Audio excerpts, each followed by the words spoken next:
Hi, what we're looking at here is our ray tracing solution. So what I'm running is Autodesk 3ds Max on our ray tracing hardware.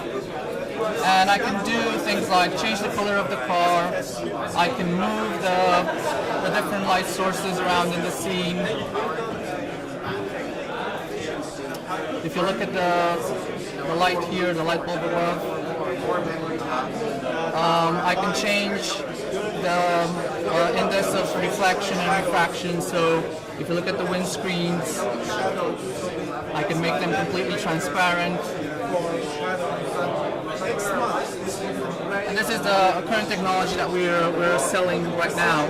It's inside this workstation here. You can actually see the board inside. It's a dual ray tracing unit, dual core ray tracing unit that we're selling right now with Caustic. And we're looking at 4 to 5 times the performance when you're comparing it to doing the same thing on the CPU, for example. It only consumes about 60 watts of power, so that's peak power consumption. It's much more efficient when you compare it to, for example, using GPU compute to do the same, to handle the same ray tracing problem. So it's much more power efficient and performance efficient solution that we're offering.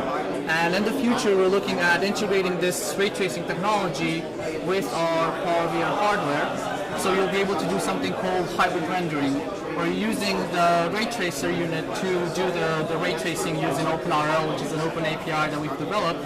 And then you're using OpenGLES, for example, to render elements in the background or elements in the scene that are not as important.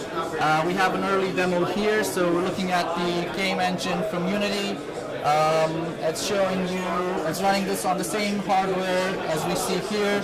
It's showing you things like soft shadows and different lighting effects. This is even on an early demo, we're able to achieve very good performance.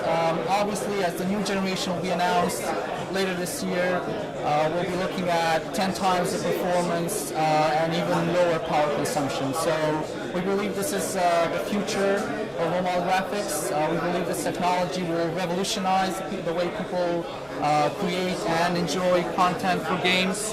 And really looking forward to see this in the new devices that will show up in the next probably 2-3 years.